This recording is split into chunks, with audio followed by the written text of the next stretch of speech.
नमस्ते, मैं अभिनय आकाश। आप देख रहे हैं प्रभा साक्षी का special show yes my Lord. Delhi के दिल जंतर मंतर पर अब सिर्फ प्रदर्शन नहीं बल्कि संवैधानिक बहस भी खड़ी हो गई।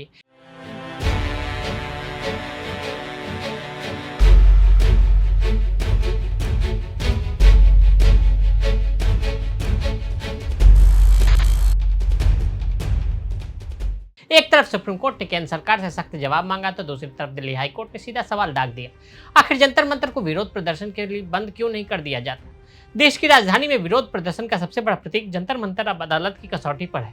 सुप्रीम कोर्ट ने एक अहम याचिका पर सुनवाई करते हुए केंद्र सरकार से साफ जवाब मांगा है कि क्या बड़े स्तर के धरनों के लिए कोई वैकल्पिक और ज्यादा व्यवस्थित जगह तय की जा सकती है। दरअसल चीफ जस्टिस सूर्यकांत की अध्यक्षता वाली बेंच के सामने याचिकाकर्ता सतीश चंद्र कौशिक ने दलील दी कि जंतर मंतर अब बड़े प्रदर्शनों के लिए व्यवहारिक नहीं रहा है। यहाँ न पर्याप्त पानी है, न शौचालय, न बुनियादी व्यवस्थाएं। लंबा धरना हो तो प्रदर्शनकारियों के साथ साथ आसपास रहने वाले लोग भी परेशान होते हैं। जंतर मंतर पर सुविधाओं की कमी, ट्रैफिक और आम लोगों की परेशानी। जंतर मंतर पर प्रदर्शन को लेकर लोगों की अलग अलग राय है। कुछ लोगों का मानना है कि जंतर मंतर पर सुविधाओं का अभाव है, इससे आम जनता पर प्रदर्शनकारी दोनों प्रभावित होते हैं। इस बीच कांग्रेस जनता पार्टी के प्रवक्ता सौरभ दास ने जंतर मंतर पर प्रोटेस्ट को लेकर अपनी राय रखी। एक्स पर लिखा, हमसे हमारी विरोध करने की जगह छीनने की कोशिश करने से पहले हमें यह बताएं कि क्या आप इंडिया गेट को ऐसी जगह के तौर पर तय करेंगे जहां हम शांतिपूर्ण विरोध करने के लिए अपने मौलिक अधिकार का इस्तेमाल कर सके। आपने इंडिया गेट तो छीन ही लिया, अब हम अपना जंतर मंतर भी छीने जाने को बर्दाश्त नहीं करेंगे। हालांकि जंतर मंतर पर सिर्फ सुविधाएं नहीं, ट्रैफिक भी बड़ा मुद्दा बन गया है। दिल्ली के बीचों बीच होने वाले इस प्रदर्शनों से यातायात व्यवस्था चरमरा जाती है। एम्बुलेंस से लेकर आम राहगीर तक हर कोई इसकी मार झेलता है।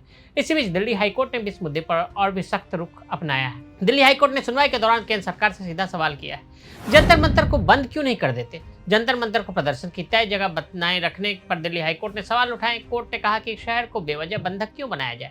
साथ ही केंद्र सरकार ने पूछा कि जंतर मंतर को प्रदर्शन स्थल के रूप में बंद क्यों नहीं कर देते। जस्टिस अमित महाजन ने ऑल इंडिया दलित क्रिश्चियन राइट्स प्रोटेक्शन कमेटी की याचिका पर सुनवाई के दौरान ये बातें कही। संगठन ने दिल्ली पुलिस को निर्देश देने की मांग की थी कि 10 अगस्त को जंतर मंतर प्रदर्शन की अनुमति मांगने से जुड़े आवेदन पर फैसला करें। याचिकाकर्ता की ओर से वरिष्ठ अधिवक्ता संजय घोष ने कहा कि हम अधिकतम 75 लोग आएंगे। इस पर जस्टिस महाजन ने एएसजी चेतन शर्मा से कहा कि आप इसे बंद क्यों नहीं कर देते। एएसजी ने बताया कि सुप्रीम कोर्ट इस सवाल पर विचार कर रहा है। इस पर घोष ने पूछा कि क्या दिल्ली में विरोध प्रदर्शन नहीं हो सकता। जस्टिस महाजन ने कहा यह पुलिस तय करेगी। हाईकोर्ट ने दिल्ली पुलिस को संगठन के आवेदन पर 8 अगस्त तक फैसला करने का निर्देश देते हुए याचिका का निपटारा कर दिया। 33 साल से धरने देख रहा जंतर मंतर बैन लगा तो सुप्रीम कोर्ट ने हटाया। 1988 में किसान आंदोलन के बाद बोट क्लब पर प्रदर्शन रोक दिए गए थे। इसके बाद 1993 में जंतर मंतर पर पहला प्रदर्शन हुआ था। जंतर मंतर को धरना स्थल बनाने संबंधी किसी आदेश का रिकॉर्ड नहीं है। यह पुलिस की प्रशासनिक व्यवस्था के रूप में विकसित हुआ है। स्थानीय लोगों की शोर प्रदर्शन जैसी शिकायतों पर एनजीटी ने 2017 में यहां प्रदर्शन रोक दिए थे।